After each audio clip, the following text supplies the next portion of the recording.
আমি সাভারে এক জায়গায় 14 বছর জুমার নামাজ পড়াইছি এক মসজিদ, এখন পড়াই না, এখন উত্তরা পড়াই। ওই মসজিদের পিছনে একটা হিন্দু দোকানদার ছিল, ডাক্তার, ওষুধ বেচত।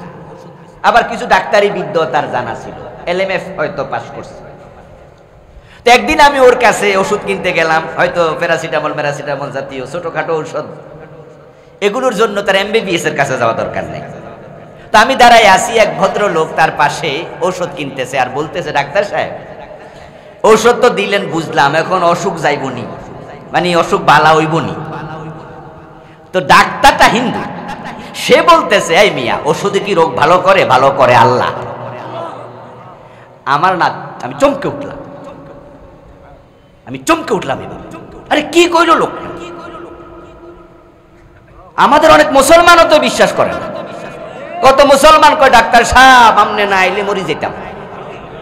এমন আছে না? ডাক্তার সাহেব আমনে না আইলে গেছিলাম। আরে হিন্দু কইল কি?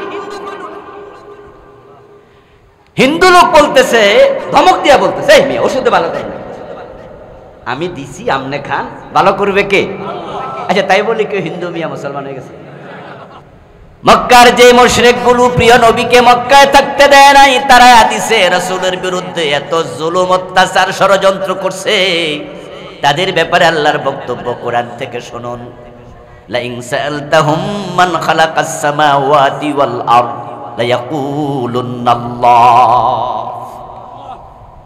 ও প্রিয় নবী, যদি মক্কার মুশরিকদেরকে আপনি প্রশ্ন করেন, লা ইন সাআলতা, যদি আপনি প্রশ্ন করেন আকাশ এবং জমিন কে বানাইছে, ও মক্কার মুশরিকেরা বলো আকাশ কে বানাইছে, জমিন কে বানাইছে? তারা বলবে না লাত বানাইছে, মানাত বানাইছে, উজ্জা বানাইছে, তারা মূর্তির নাম বলবে না, লা ইয়াকুলুন্নাল্লাহ, তারা সবাই মিলে অবশ্যই বলবে আকাশ জমিন বানাইছে কে? লামে তাকিদ নুনে সাকিলা, লা ইয়াকুলুন্না, অবশ্যই তারা বলবে আল্লাহ বানাইছে।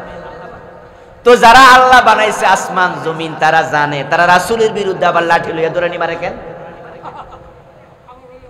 আল্লাহ আসমান বানাইছে কইলি কি মুমিন হওয়া যায়? আমাদের হিন্দু ভদ্রলোকেরা জানে আল্লাহ আছে, আল্লাহ সেটাও জানে, আবার দুর্গার কাছে মাথা অনত করে, দুর্গা দেবীর কাছে গিয়া আবার হাত পাতে, লক্ষ্মী দেবীর কাছে গিয়া হাত পাতে, সরস্বতীর কাছে গিয়া হাত পাতে। আল্লাহ আছে জানে, মক্কার লোকেরাও জানতো। মক্কার লোকেরা বলল আকাশ এবং জমিন আল্লাহ বানাইছে। এবার হো প্রিয় নবী, তাদেরকে প্রশ্ন করুন, আল্লাহ যদি আকাশ এবং জমিন বানায়, তাহলে লাতের কাছে মানাতের কাছে মাথা নত কেন করো? তখন তারা কি জবাব দেবে এবার শুনুন। আল্লাহ নিজে বলছেন কোরআনে, মক্কার মুশরিকেরা জবাব দেবে, মা না'বুদুহুম ইল্লা লিয়ুকাররিবুনা ইলাল্লাহি যুলফা। মক্কার মুশরিকগুলো বলবে, আসমান জমিন আল্লাহ বানাইছে, তবে আল্লাহর কাছে তো ডাইরেক্ট যাওয়া যায় না, তিনি তো অনেক উপরে, অনেক বড়, তাই আমরা এই ছোট ছোট দেবতাগুলোরেও ছোট ছোট খোদা মনে করি, এগুলোরে সেজদা মেজদা দিয়া খুশি করতেছি, এগুলো আমাদেরকে কিয়ামতের দিন বড় আল্লাহর কাছে নিয়ে যাবে। ইল্লা লিয়ুকাররিবুনা ইলাল্লাহি যুলফা। মক্কার মুশরিকরা বলতেছে যে লাত মানাত উজ্জা এগুলোকে আমরা সেজদা দেই, এগুলোর দুধ খাই, কলা এগুলা সামনে দেই, তারপর ওরা আমাদের উপর খুশি হয়ে যায় এবং ওরা আমাদেরকে লিয়ুকাররিবুনা ইলাল্লাহ কার কাছে নেবে? কথা বলেন না ভাইরা, কার কাছে? তাহলে আল্লাহর কাছে যাওয়ার শখ মক্কার মুশরিকদেরও আছে। ডাইরেক্ট যায় না মাধ্যম ধরছে? এখানে পেশটা লাগাই দিছে।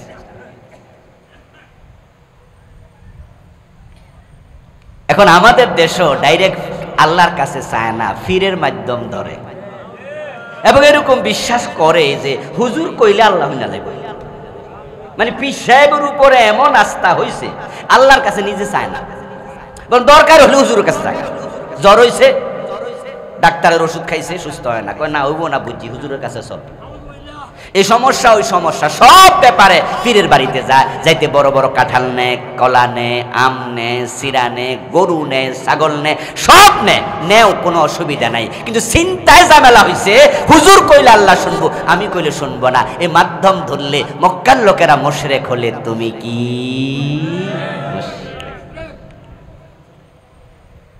আচ্ছা, আল্লাহ কি তোমার কাছে কোনো আয়াত নাজিল করছে এরকম যে আমার কাছে ডাইরেক্ট চাওয়া যাবে না, পিট্টি ধরো, হুজুর টুজুর ধরো, কোনো মাধ্যম ধরো?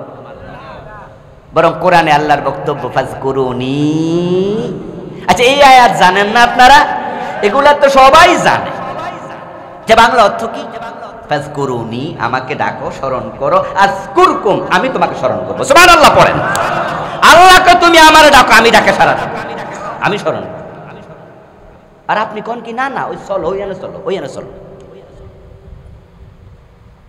অন্য আল্লাহ তাআলা বলেন উদউনি আস্তাজিব লাকুম। আরে কাজ শোনাচ্ছি, উদউনি, আমাকে ডাকো, আস্তাজিব লাকুম, আমি আল্লাহ ঘোষণা করছি তুমি ডাকলে আমি তোমার ডাকে সাড়া দেব। আর আপনি কোন যে না না, আমারটা শুনবো না। ইজা সালাকা ইবাদি আন্নী ফাইন্নী করিব উজিবু দাওয়াতাদ দাঈ ইযা দাআন। ও নবী, যখন তারা আপনাকে আমার ব্যাপারে প্রশ্ন করবে, আমি কোথায়, আমি কত দূরে, আপনি বলুন আমি আল্লাহ বড় কাছে। উজিবু দাওয়াতাদ দাঈ ইযা দাআন, কেউ যখন আমাকে ডাকে তখন আমি নিজে ডাকে সাড়া দেই। আচ্ছা, এই খবরগুলো কে দিলেন? মাশাআল্লাহ, কে দিলেন? আর আপনি বিশ্বাস করলেন যে না, ডাইরেক্ট জান যাবে না। তাহলে বলুন তো, আপনার বিশ্বাসের সাথে মক্কার মুশরিকদের বিশ্বাসের একটা মিল আছে না নাই? ওরাও আল্লাহর চিনে, জানে, কিন্তু ডাইরেক্ট যায় না। আচ্ছা, এবার বলেন, যে হিন্দু মহিলা কইল যে আমারে আল্লাহ শক্তি দিছে, ওই হিন্দু মহিলার মেয়ের বাচ্চার যখন বিয়ে হয় না, বিয়ের জন্য সে আল্লাহর কাছে যায় নাকি তারা শিবের পূজা দেয়? আচ্ছা, যে হিন্দু মহিলা বলল আল্লাহ আমারে শক্তি দিছে, আমি কাজ করি, যে হিন্দু ডাক্তার সাহেব বলল আল্লাহ ভালো করে, ওষুধ ভালো করে না, যখন তারা লেখাপড়া করে পরীক্ষা দিতে যায় তখন আল্লাহর কাছে চায় নাকি তারা সেদিন সরস্বতীর পূজা দেয়? যখন ব্যবসা বাণিজ্য খোলে তখন ওই হিন্দুরা আল্লাহর কাছে ব্যবসায়ের উন্নতি চায় না লক্ষ্মীর পূজা দেয়? লক্ষ্য করুন, আল্লাহ আছে জানে, কিন্তু চাওয়ার সময় ডাইরেক্ট যায় না, একবার এখানে, আরেকবার ওখানে, আরেকবার ওখানে, তাই তারা পেছ লাগাইয়া দিছে। ওয়ামা উমিরু ইল্লা লিয়াবুদুল্লাহ মুখলিসিন, আল্লাহর ইবাদত করার জন্য আদেশ করা হলো, তবে সে ইবাদত হওয়া লাগবে খাঁটি। কি হওয়া লাগবে? খাঁটি, মুখলিসিন, খালেস, খাঁটি। খাঁটি শব্দের বিপরীত হলো ভেজাল, নাকি? খাঁটির বিপরীত কি? তাহলে ইবাদত করবা কিন্তু ভেজাল মুক্ত, ভেজালওয়ালা ইবাদত নয়। এই ইবাদত করার জন্য আদেশ করছে কে? হুনাফা, একনিষ্ঠভাবে। দেখেন, ইবাদত হোক খাঁটি, ভেজাল মুক্ত, তাহলে রেজাল্ট হবে ভালো। প্রিয় নবীজি বললেন আখলিস দীনাক। ও দুনিয়ার মানুষ, তোমার দিন, তোমার ইবাদত, তোমার ইসলামকে তুমি খাঁটি করো, ভেজাল মুক্ত করো। ইয়াকফিকাল আমালুল কালিল, তাহলে কম আমল তোমার নাজাতের জন্য যথেষ্ট হয়ে যাবে। খাঁটি ইবাদতের কত দাম! আমার প্রিয় ভাইরা, পিছনের লোকরা ঢুকতে পারছে না, অথচ সামনে কিছু জায়গা কিন্তু আছে। তো ওনারা কোনায় আইবো কেমনে? উড়াল দিয়ে যেতে পারবো না, আইবোটা কেমনে? এই জন্য আপনারা একটু দয়া করে আগাইলেন। আপনাদের একটু কষ্ট দিলে অন্যদের উপকার হয়ে যাবে ইনশাআল্লাহ। অন্যের উপকার করা ইসলামে আছে না নাই? এই আমলও করবেন, ওয়াজও শুনবেন, দুইটা একসাথে চলুক। প্লিজ প্লিজ, ফাঁকা জায়গা যার যতটুকু আছে।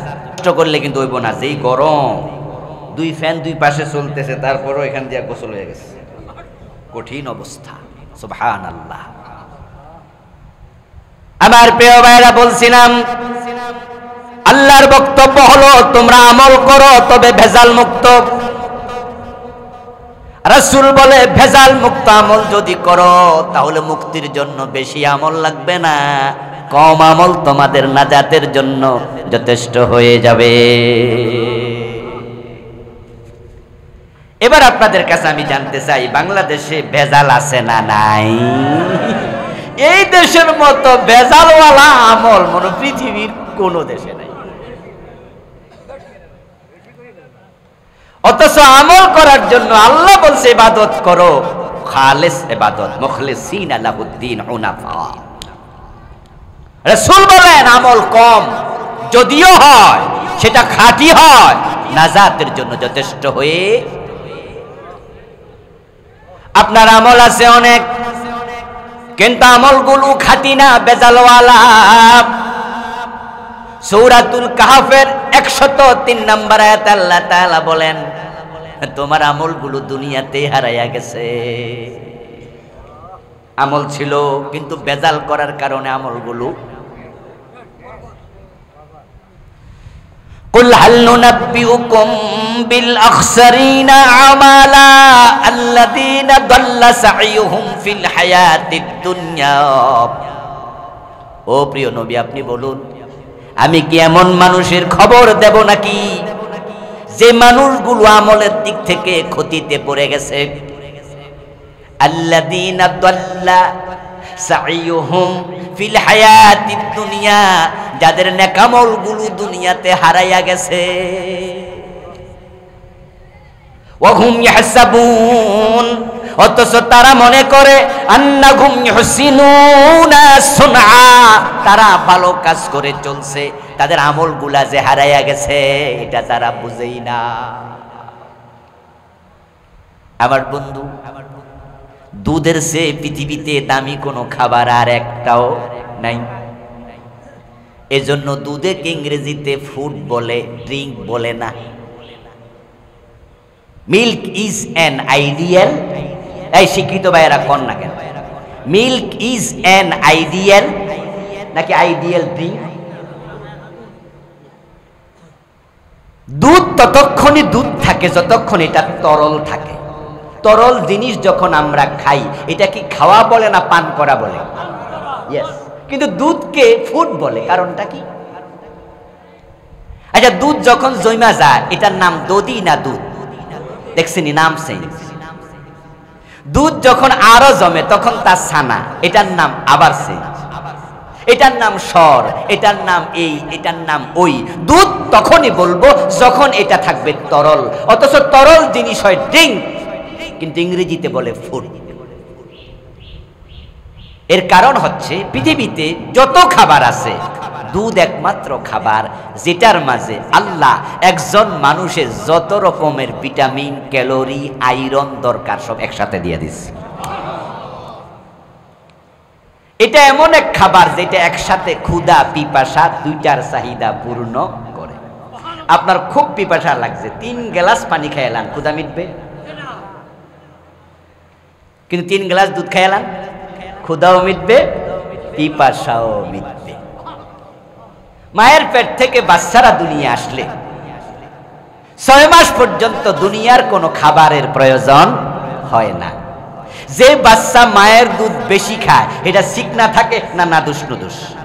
আল্লাহ মায়ের দুধের মাঝে ক্যালোরি, ভিটামিন, আয়রন, প্রয়োজনীয় যা দরকার একসাথে দিয়ে দিচ্ছে। কিন্তু বলুন তো, দামি দুধ যদি ময়লার মাঝে রাখেন খাওয়া যাবে তো? এই জন্য আমরা যখন বালতির মাঝে দুধ দহন করি, গরু থেকে টিপ্পা বের করি, আর যারাই বালতিতে দুধ দহন করে, ডেগের মাঝে দুধ দহন করে, তারা সবাই ডেগের তলায়, বালতির তলায় একটু নজর আগে দেয় ময়লা আসেনি কোনো। আচ্ছা, বালতির তলায় ময়লা আসেনি বা ময়লা থাকলো দুধ দোয়াইছে, এটা কি বুদ্ধিমান না পাগল? দুধটা নষ্ট করলি বেটা। এই জন্য আমরা যারা দুধ দোয়াইতে যাই তারা একটু চাই, তারপরে প্রয়োজন হাত দিয়ে একটা ডলাও মারি, ঠিক না? এই বালু টালু আসেনি কোনো দেখি? না, নাই, এবার তো কারণ দুধটা তো দামি, কিন্তু রাখছেন ময়লা জায়গায়, দুধ শেষ।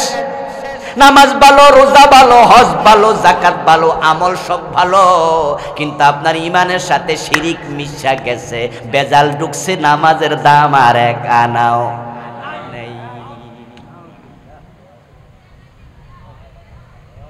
ও নবী, আপনি বলুন আমি কেমন মানুষের খবর দেব নাকি যারা ক্ষতিতে পড়ে গেল, নেক আমল, নামাজ, রোজা, হজ, যাকাত সব করে, কিন্তু তারা সবাই ক্ষতিতে, কিন্তু ক্ষতিতে যে পড়ছে তারা জানেও না।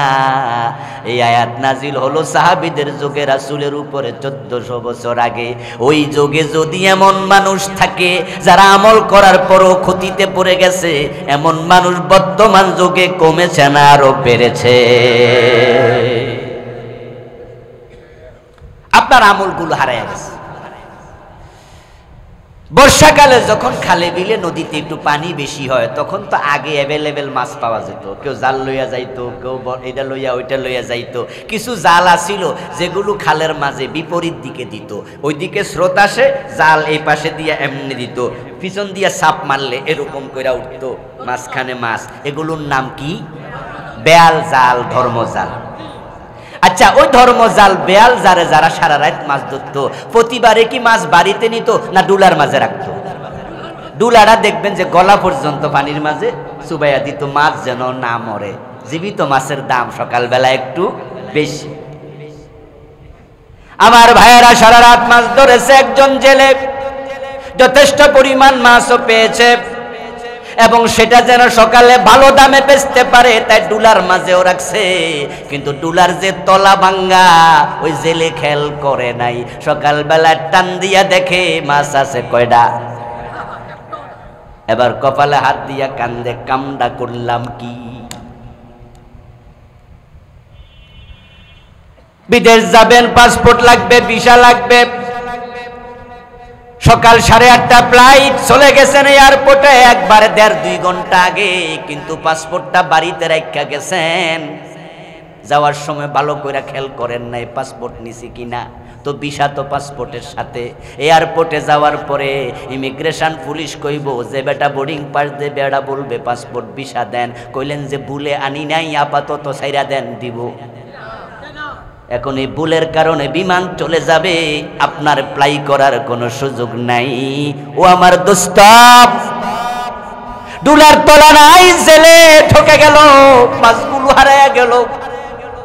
আমার রাসূল আল্লাহ বলে, আপনি বলুন ও উম্মত, এমন কিছু মানুষের খবর দেব নাকি? হাল নুনাব্বিউকুম বিল আকসারিনা আমালা, যারা আমলের দিক থেকে ক্ষতিতে পড়লো তাদের খবর দেব নাকি? যাদের আমলগুলো দুনিয়া হারায়া গেছে, হাসরের ময়দানে আল্লাহর সামনে গিয়ে দেখবে আমল নামায় একটা সওয়াবও নেই। আল্লাহ না করুক, ওই তালিকায় যদি আপনার আমার নাম থাকে, উপায় আসেনি? সেখান থেকে আইয়া নতুন কইরা পৃথিবীতে ঈমান আইনা নামাজ কালাম পড়ার সুযোগ কি আর আছে? তো আল্লাহ তো আমল ওজন করবে, আর আপনারটা ওজন করবে কি? আপনারটা তো জিরো, শেষ। আমল ওজন করে জান্নাত দেবে, জাহান্নাম দেবে, এমন আয়াত আল্লাহর কোরআনে আছে না নাই? আল ওয়াজনু ইয়াউমা ইযিনিল হক, ওজন হবেই। কে বলছে? কোরআনের আয়াত, আল্লাহ বলছে ওজন হবেই, এটা হক কথা, যথাযথভাবে হবে। এবার একটু আমার সাথে পড়ুন যারা পারেন। ফাম্মা মান সাকুলাত মাওয়াজিনুহু ফাহুয়া ফি ঈশাতির রাদিয়া ওয়া আম্মা মান খাফফাত মাওয়াজিনুহু ফাউম্মুহু হাবিয়া। যাদের নেকের পাল্লা ভারী হবে তারা জান্নাত পাবে, যাদের নেকের পাল্লা হালকা তারা জাহান্নামে যাবে, হাবিয়াতে যাবে। এখন যেই বেড়া দেখে আমল নামার আমল সব দুনিয়া হারাইয়া গেছে, বেড়ার কপালে কি? জাহান্নাম। তো কোন কোন মানুষের আমল দুনিয়া হারায়া যায়, এই খবর রাসূল আপনাকে আমাকে দিয়েছে, জানা দরকার আছে না নাই? জানেন, জানেন না হয় বিপদে পড়বেন, এমন এক জায়গায় গিয়া বিপদে পড়বেন যেখান থেকে নতুন করে সংশোধনের কোনো পথ আর। আল্লাহ তাআলা কোরআন মাজিদে বলছেন, শুনুন, মানুষ যখন দেখবে আমলটা এরকম, তার সাদা কাগজ একটা নেকও নাই, অথচ লোকটা ছিল 5 ওয়াক্ত নামাজি, লোকটা রোজা রেখেছে, হজ করেছে, যাকাত দিছে। ও দোস্ত, মসজিদে গিয়ে আল্লাহরে সিজদা দেয়, মাজারে যায়া পীরের পায়ে সিজদা দেয়, এমন নামাজি বাংলাদেশে আছে না নাই? এই লোকটা মোমেন না মুশরিক? ঈমান আছে না গেছে? এই বেটার নামাজ কি আমল নামায় জমা হইছে? সে দেখবে আমল নামা খালি।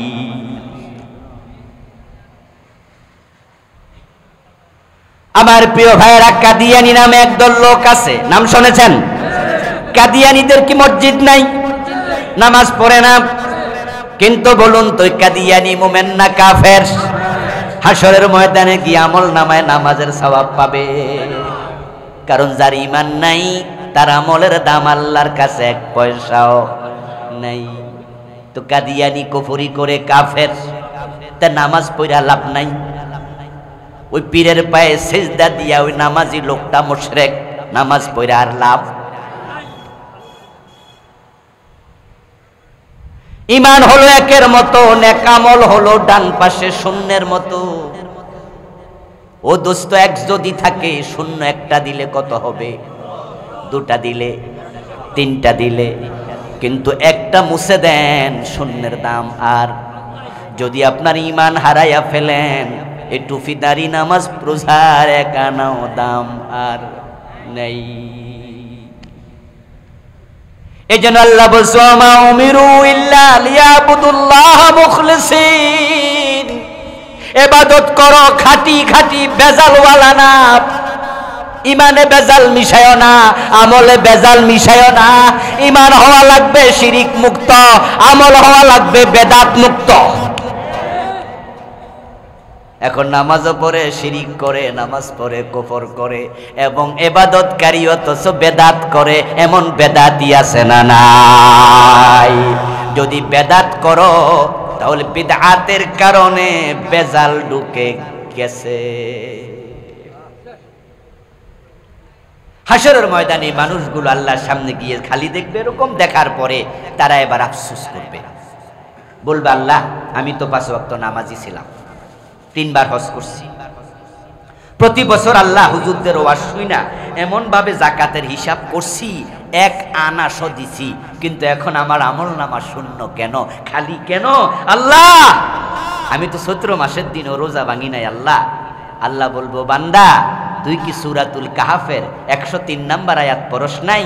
আমি তো বলেছি, দাল্লা সাইয়ুহুম ফিল হায়াতিদ দুনিয়া, দুনিয়ার জীবনে সব হারাইছে, তুই তো তাদের একজন। ওই দেখ দেখ, তোর আমল নামা তো আছে, দেখ আমল নামায় দেখ লেখা আছে তুই শিরিক করছস। আচ্ছা, দুনিয়া আমরা যত আমল করি সব কি লেখা হয় না? কোনটা কি বাদ বুঝ যায় না, কি ফাঁকে ফকরে না? কুল্লা শাইইন আহসাইনাহু কিতাবা, সব লিখি, সব। যত কথা আপনি মুখ দিয়ে বলেছেন, কোন কথা কি বাদ পড়ছে না রেকর্ড হয়েছে? মা ইয়ালফিজু মিন কাউলিন ইল্লা লাদাইহি রাকিবুন আতীদ। এই 2 ঠোঁটের মাঝখান দিয়া যা বের হয়েছে সব লেখা হয়ে গেছে, রেকর্ড হয়ে গেছে, বাদ নাই। তাই কাজ করতেও সাবধান, কথা বলতেও সাবধান। ও বান্দা দেখ, তোর আমল নামায় শিরিক আছে, কুফর আছে, তুই এই বেদাতের সাথে জড়িত ছিলি, এই অপরাধের কারণে তোর আমলগুলো সব বাতিল। বান্দা এবার কি বলবে? তার কথোপকথন আল্লাহ কোরআনে বলছে, এইটা এমন এক কিতাব, এটাকে বলা হয় তিবিয়ান। কি বলা হয়? কোরআনের অনেক নাম আছে, তার মাঝে একটা নাম হলো তিবিয়ান। তিবিয়ানান লিকুল্লি শাই ওয়া মা ফাররাতনা ফিল কিতাবে মিন শাই। সব বলছি, সব। সুবহানাল্লাহ পড়েন। কবর কেমন হবে, কবরের প্রশ্ন কেমন হবে, প্রশ্নের জবাব কেমন হবে, আখিরাত কেমন হবে, মিজান কেমন হবে, ফুলসেরাত কেমন হবে, কিয়ামত কেমন হবে, আমার দোস্ত জান্নাত কেমন হবে, জাহান্নাম কেমন হবে, সব আলোচনা কোরআন হাদিসে আছে না নাই? কিছু বাদ নাই, সব আছে, সব আছে। কবরের প্রশ্ন কি সেটা যেমন আছে, প্রশ্নের জবাব হবে কি সেটাও হাদিসে আছে। প্রশ্ন আউট, ওই ছাত্র এরপরও ফেল করলে এটা কি ভালো ছাত্র? আল্লাহ সব আউট করে দিছে। আমরা হইলাম ছাত্র, কিন্তু আমরা সিলেবাস জানলাম, প্রশ্ন আউট হলো, তারপরও প্রস্তুতি নিলাম না, দোষটা কি আল্লাহরে দেয়া যাবে?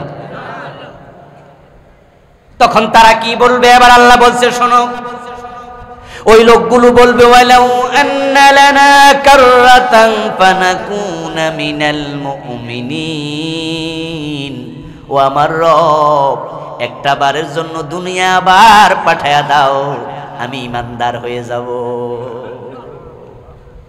ফানাকুনা মিনাল মুমিনিন, আমি মুমিনদের একজন হব, আমি আবার ইমানটা ঠিকঠাক কইরা আইনা তাওবাতিল্লাহ কইরা এবার ইবাদতে আর ভেজাল মিশাবো না, আমারে আরেকবার পাঠাও। এটা আল্লাহ বলতেছে, তারা এটা বলবে। এবার আপনারা দেখি এলেমের আলোকে জবাব দেন তো, দুনিয়া কি আর পাঠানো হবে? এমন দরা খাবেন যেখানে সংশোধনের আর কোনো পথ নাই। আচ্ছা, আমি এতক্ষণ পর্যন্ত যে ওয়াজগুলো করছি কারো কোনো দ্বিমত আসেনি, কিন্তু সামনে কিছু দ্বিমত ওই আমি জানি, কারণ ভেজাল কোনটা ঢুকছে এটা যখন ধরাম তখন দেখবেন যে আর এটা তো আমিও করি, তো আমি যে করি এটা কি ভেজাল? তো এটা তো আমি করি শিখি না, আমার হুজুরে না কইছে, তো হুজুরও কি ভেজাল? দেখবেন যে ভেজাল যখন ধরাবো তখন কারো নিজের গায়ে পড়বে, কারো পীরের গায়ে পড়বে, কারো লিখিত বইয়ের উপরে পড়বে, কারো চিন্তার উপরে পড়বে, তখন আপনার মজা লাগবে না। আমার দোস্ত, হক কথা তিতা হয়, তিতা হলো গ্রহণ করলে ঈমান টিকে থাকে। আল হাক্কু মুররুন ওয়ালাউ কানা দুররা কুলিল হাক্কা ওয়ালাউ কুনতা ফারদা। হক তিতাই লাগে, হক তিতাই লাগে। অনেকে না বুঝা হুজুরদের দোষ দেয়, হুজুরের কি রাজনীতি করতে দাওয়াত দিছিলাম? হুজুর তো রাজনীতি ঠিকই করেলেন। আচ্ছা, হুজুরের কি কইছিলাম আমাদের মাজারের বিরুদ্ধে ওয়াজ করতে? হুজুর তো ঠিকই করেলেন। মানে আপনার ভিতরে যেটা আছে, নামাজের ওয়াজ করছে, সব মুসল্লি কয় দারুণ ওয়াজ, দারুণ ওয়াজ, বেনামাজিও মাথা লাইরা কয় ওয়াজ ঠিক, হয়তো আমি পড়ি না, আমার দোষ। কারণ নামাজ যে লাগে হে বোঝে, নামাজের ওয়াজে কেউ দ্বিমত করে না। যখনই সুদের বিরুদ্ধে ওয়াজ শুরু হয়েছে, দুই চারজন মাঝে মাঝে মাথাটা নিচের দিকে দিয়া কয় এখন তো পুরা ওয়াজ আমার বিরুদ্ধে যাচ্ছে। এবং আমি যে সুদ খাই হুজুরে না জানুক, এলাকার লোকেরা জানে না, এরা না আমার দিকে দূরে বইয়া বইয়া চাইবো টেরা চোখ দিয়া যে ওইটা কই রে। উনার কাছে কিন্তু এই ওয়াজ আর মজা লাগছে না, এতক্ষণ মজা লাগছে। আমার দোস্ত, আলেমদেরকে দোষ দিয়েন না। এই জমিনে আমরা আপনাদের যতটা হিতাকাঙ্ক্ষী, এমন হিতাকাঙ্ক্ষী জমিনে আর বন্ধু পাবেন না। কারণ আমরা আলেমরা মানুষকে একদিকে ডাকি, সেটা আল্লাহর জান্নাত, ঠিক না? শুধু জান্নাতে কেমনে যাওয়া যায় এটাই আমাদের ওয়াজ। রাজনীতি করলে এই কারণে করি, মাজারের বিরুদ্ধে বললে জন্য বলি, সুদের বিরুদ্ধে বললে জন্য বলি, যাই বলি আলেম ওলামারা আল্লাহ জান্নাতে নেওয়ার জন্য বলে, ঠিক না? তারা আপনাদের পরম বন্ধু। ডাক্তারের দোকানে যখন আমরা যাই, ডাক্তার যদি দেখে যে আপনার ছেলের জ্বর 103 ডিগ্রি 60 ডিগ্রি, উনি বুঝে শুধু প্যারাসিটামলে এই জ্বরটা সারবে না, তাই মাঝে মাঝে তারা অনেক শক্ত ওষুধ দেয়। এমন সিরাপও দিছে যেটা মিষ্টি না, বরং তিতা। তা আপনার পিচ্চি বাচ্চা জানে না এটা যে তিতা, কিন্তু আপনি বাবা, আপনি জানেন। তিতা জানার পরে আপনি কি কোনোদিন ভাবছেন ডাক্তার নিশ্চয় শত্রুতা করে দিছে, আমার ফোলার এই তিতা জিনিস খাওয়াইতেছে? না, বরং আপনি বুঝেন ডাক্তার যেহেতু দিচ্ছে নিশ্চয় এটা জরুরত, এটা প্রয়োজন। পকেটের টাকা খরচ করে তিতা ওষুধ আপনি কিনছেন। দোকানে সব ওষুধ মিঠা নয়, তিতাও আছে। টাকা খরচ করে মিঠা সিরাপের সাথে তিতা সিরাপটা কিনলেন, তারপরে বাচ্চারা যাইয়া বাড়িতে খাওয়াবেন। যখন মিঠাটা খাওয়াইছেন, বাচ্চা এক কক খাওয়ার পরে, এক চামচ খাওয়ার পরে হা কইরা কয় আব্বা আর এক চামচ দেন। আপনি কোন না না, এটাই হলো সীমা, বিকালে আবার খাইও। এবার তিতাটা যখন দিছেন, ঠোঁটে লাগার সাথে সাথে হা করছে না, মুখ বন্ধ, আর খাইতাম। আমনে কোন তুই খাইতি না, তোর দাদা সুদ্ধা খাইব, 14 গোষ্ঠীরে খাওয়া খাইবি না মানে আকর। বাচ্চা কিন্তু এখন মুখ বন্ধ করে শুধুমাত্র থাকে না, পারলে থাপ্পড় দিয়ে ওষুধের বোতল সবাই গেলে। আপনার বউসও আয়সা ধরছেন, আপনিও ধরছেন, আজরাইলের মতো দইরা গালের মাঝে আঙ্গুল ঢুকাইয়া তিতা ওষুধ খাওয়াইছেন। ফোলা বাধ্য হইয়া খাইছে আর মনে মনে কয় এ দুইটার মতো দুশ্মন এই জমিনে আর। আসলে কি মা বাবা তার দুশ্মন? তো তিতা ওষুধ দিয়ে খাওয়াইল। Yes yes. এই ওয়াজ আমি যখন করব কিছুক্ষণ পরে, কার কার আমল ভেজাল যুক্ত, ভেজাল মুক্ত নয়, খাঁটি নয়, তখন আপনার গায়ে 2-4টা লাগবে। লাগলে কি আমারে দুশ্মন মনে করবেন? না, আপনাকে তো আমি চিনি না, তো আপনার সাথে কিসের দুশ্মন? কিন্তু আপনি ভুল বুঝছেন, হুজুর রাজনীতি করছে। আচ্ছা আপনি বলুন তো, রাসূলের জীবনে রাজনীতি ছিল কিনা? তো রাসূলকে যে মানে শুধু নামাজে মানবে, রোজায় মানবে, দেশ চালানোর নীতি নিয়মে, রাজনীতিতে রাসূলকে মানা দরকার আছে না নাই? তাহলে আপনি বলেন না ইসলামের রাজনীতি আছে, হুজুর কইয়া যান, কইয়া যান, আমাদের কোন আপত্তি। আমরা মুসলমান, আমরা মুসলমান। আলেমরা যদি আপনাদেরকে ইসলামী রাজনীতির কথা না বলে, তাহলে আপনাকে কে আর বলবে? আপনি তো আমার মতো কামেল মাদ্রাসায় পড়ে কামেল পাস করার বয়স আর নাই, আমার মতো পড়ে দাওরা পাস করার বয়স নাই। আপনি তো এই হুজুরের মতো বড় আলেম হওয়ার সুযোগ নাই। আপনি জেনারেল শিক্ষিত, এমএ পাস, বিএ পাস, এরপরও রাসূলের ইসলামটা জানা দরকার আছে না নাই? এখন হুজুর থেকে জানলেন না, মাদ্রাসা ও দাওরা কামেল পাস করলেন না, আপনি তো কপাল পোড়া। হুজুর বলুক, হুজুর বললে আপনার ক্ষমতা চলে যাবে না। আচ্ছা আজকের যে গভর্নমেন্ট ক্ষমতায় আছে, আমি যদি এখানে লাগাতার 1.5 ঘন্টা গভর্নমেন্টে বইকা যাই, কালকে শেখ হাসিনা ক্ষমতাতে চলে যাব? এত ডরান কেন আপনি? আরে বলুক না হুজুর, হক কথা বলুক। বললে লাভটা কি? লাভটা হলো আপনি একজন মুসলিম হিসাবে বুঝবেন যে আমার রাজনীতিটা রাসূলের সাথে তো মিলে না। তো যেহেতু মিলে না, আমি রাতের গভীরে কমপক্ষে 2 রাকাত তাহাজ্জুদ পড়া আল্লাহর কাছে একটু তওবা করে মাফ চামু। আল্লাহ, দুনিয়ার ক্ষমতার লোভে রাসূলের বাহিরে রাজনীতি আল্লাহ কইরা লাইতাছি, তবে আল্লাহ আমি তো জান্নাত চাই, তুমি আখিরাতে আমারে ধরিও না, আমারে মাফ করো। অনুভূতি আসবে, তওবার সুযোগ কপালে জুটে যেতেও। কিন্তু আপনি জানলেনই না যে আপনি ইসলামী রাজনীতি যে আছে, তাহলে তওবার সুযোগ কপালে। আপনি যে পীর সাহেব হুজুরকে সম্মান করলেন, ওই পীর সাহেবের মাজারে মানত করলেন, গেলেন, সেজদা দিলেন।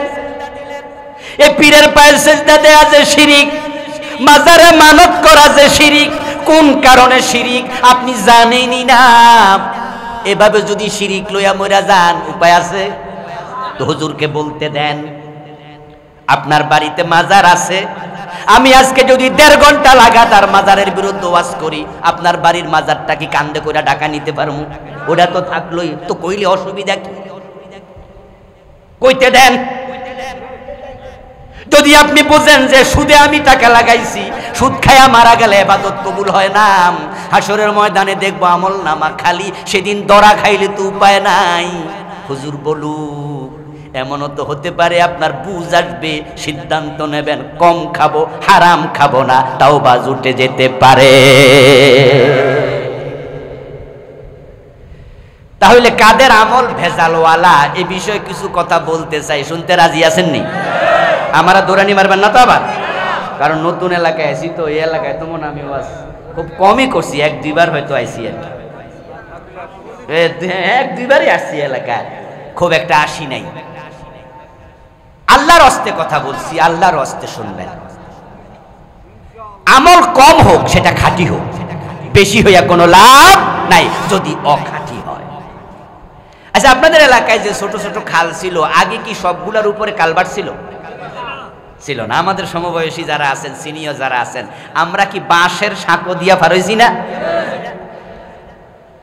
আচ্ছা, যে জায়গায় বাঁশের সাঁকো ছিল মাত্র একটা বাঁশ, এরকম নিচে দিয়া দুইটা, মাঝখানে একটা দিছে, এমন সাঁকো কি ছিল না?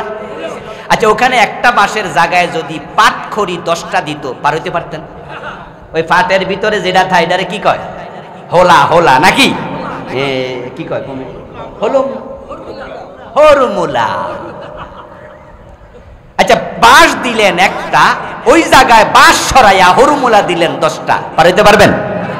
সংখ্যায় বেশি কিন্তু দুর্বল, আর বাঁশ সংখ্যায় কম কিন্তু আখলিস দীনাক ইয়াকফিকাল আমালুল কালিল। সবার বেশি বেশি আমল থাকবে না, শুধু ঈমানটা খাঁটি, জান্নাত পেয়ে গেছে এমন সাহাবীর সংখ্যা অভাব নাই। আবার এত এত নামাজ রোজা লইয়া জাহান্নামে যাবে এমন মানুষের অভাব নাই। কাদিয়ানীদের মাঝে হজ করে এমন কাদিয়ানী আছে না? কাদিয়ানীর মসজিদ বানাইতে যায় লাখ লাখ টাকা দান করছে এমন কাদিয়ানীও আছে। যাকাত দেয়, সদকা করে, কিন্তু কাফের, জাহান্নামী। আর মা খাদিজা জান্নাতি কিনা সন্দেহ আছে নাকি? আন্দাজে কথা বলবেন না, এটা হাদিস আছে। এজন্যই আমরা বলি কে জান্নাতি কি জাহান্নামী এটা তো ওহী ছাড়া বলার কোনো সুযোগ নেই। যদিও বাংলাদেশের পাবলিক সব বাইরে জান্নাতি বানাই দেয়, অসুবিধা নেই। এজন্য কয়দিন আগে দেন এক হুজুর কইছে যে আফা আমনেও জান্নাতি।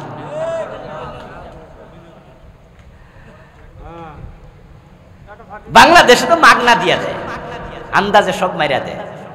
মা খাদিজা জান্নাতি, সহিহ মুসলিমে এসেছে হাদিস। রাসূলুল্লাহ সাল্লাল্লাহু আলাইহি ওয়াসাল্লাম বলছেন, জিবরিল আমিন আসলেন, ওহী নাজিল করলেন, আমার সাথে কথা বললেন। এক পর্যায়ে দেখে খাদিজা আসতেছে। জিবরিল বলছে, হাদিহি খাদিজাতু ওয়াতাতকা ফাকরা আলাইহা আসসালাম মির রাব্বিহা ওয়া মিন্নি ওয়া বাশশিরহা বিবাইতিন ফিল জান্নাতি মিন কসব লা সাখাবা ফিহা ওয়ালা নাসাব। জিবরিল আমিন বলছে, হুজুর ওই তো খাদিজা আপনার কাছে আসতেছে। খাদিজা যখন আপনার কাছে আসবে, খাদিজাকে বলবেন আজকে আসার সময় স্বয়ং আল্লাহ খাদিজাকে সালাম পাঠাইছে। ফাকরা আলাইহা সালাম মিন রাব্বিহা, তার রবের সালাম দিয়েন। ওয়া মিন্নি, শুধু আল্লাহর সালাম না, আমার সালামও দিয়েন। যারে আল্লাহ সালাম দেয় তারা আমি জিবরাইল না দিয়া পারি। এরপর বলছে, ওয়া বাশশিরহা বিবাইতিন ফিল জান্নাহ মিন কসব লা সাখাবা ফিহা ওয়ালা নাসাব, এবং তাকে সুসংবাদ দিয়েন আল্লাহ মণিমুক্তা দিয়া তার জন্য জান্নাতে প্রাসাদ বানাইয়া রাখছে। অথচ খাদিজা নামাজ পায়নি, রোজা পায়নি, হজ পায়নি, যাকাত পায়নি, ইসলামের 5 খুঁটির 4টাই পায় নাই। কারণ তিনি ইন্তেকাল করেছেন নবুয়তের 10ম সনে। নামাজ ফরজ হলো মেরাজের রাতে, নবুয়তের 12 সনে, উনার ইন্তেকালের 2 বছর পরে। যাকাত এবং হজ ফরজ, যাকাত এবং সাওম ফরজ হয়েছে 2য় হিজরিতে। প্রিয় নবীর হিজরতের 2 বছরের মাথায় মা খাদিজার ইন্তেকালের 5 বছর পরে 3টা গেল। সাওমও পায় নাই, যাকাতও পায় নাই, সালাতও পায় নাই। মা খাদিজার বাড়ি মক্কায়, উনার কবরটাও কোথায়? মক্কায়, মাকবার আল মুআল্লা। অথচ হজ করার জন্য সব মানুষ মক্কায় যায়। হজ ফরজ হলো 8ম হিজরিতে। মা খাদিজা ইন্তেকাল করার 11 বছর পরে উনি হজও পায় নাই। নামাজ পাইল না, রোজা পাইল না, হজ পাইল না, যাকাত পাইল না, কিন্তু আল্লাহ কয়, ও জিবরিল যাও, আমি খাদিজার জন্য জান্নাতে মুক্তা দিয়া প্রাসাদ বানাইছি। কারণ খাদিজার ঈমানটা ভেজাল না, খাঁটি। এরকম আরো আমি অনেক সাহাবীর নাম বলতে পারবো যারা নামাজ পাওয়ার আগেই মরে গেছে কিন্তু জান্নাতি। আর আব্দুল্লাহ ইবনে উবাই নাম শুনছেন? রাসূলের সাথে এত লম্বা দাড়ি ছিল, তার টুপিটা পাও খুব সুন্দর আছে। রাসূলের পিছনে দাঁড়ায় নামাজ পড়তো। রাসূল তারে দেখে এত খুশি হয়েছে, কথাবার্তা শুই না, ওহুদের যুদ্ধের দিন 300 মুজাহিদের নেতা বানাই দিছে। নাউজুবিল্লাহ পড়েন। সে ছিল মুনাফিকদের সর্দার। 300 মুজাহিদ নিয়ে মাকামে সাউথ থেকে পলায়া চলে আসছে, যুদ্ধের মাঠে আর যায় নাই। আল্লাহ তাআলা কোরআন মাজিদের আয়াত নাজিল করে বললেন, ইজা রাআইতাহুম তুজিবুকা আজসামুহুম, ও নবী চেহারা দেখলে খুশি হইয়া যাবেন, মনে হয় যেন ফেরেশতা। আমির হামজা কইছিল মনে হয় জান্নাত থেকে ফলাই আইছে। কি মাওলানা আমির হামজার একটা ওয়াজে কইছে, আপনারা তো শুনেনি ওয়াজ ইউটিউবে, কই যে সুরত দেখলে মনে হয় জান্নাত থেকে বাইরে হইয়া আইছে। ও নবী, আব্দুল্লাহ ইবনে উবাই কত সুন্দর চেহারা, কত সুন্দর দাড়ি, আপনার পিছনে নামাজ পড়ে, আপনি মনে করছেন বেটা অনেক বড় মুজাহিদ, 300 জনের নেতা বানাইছেন, অথচ তার ঈমানটাই নাই, সে মুনাফিকদের নেতা। মা খাদিজার নামাজ নাই, রোজা নাই, হজ নাই, যাকাত নাই, জান্নাতি। আর আব্দুল্লাহ ইবনে উবাই, ইন্নাল মুনাফিকিনা ফিদ দারকিল আসফালি মিনান নার, জাহান্নামে সবার।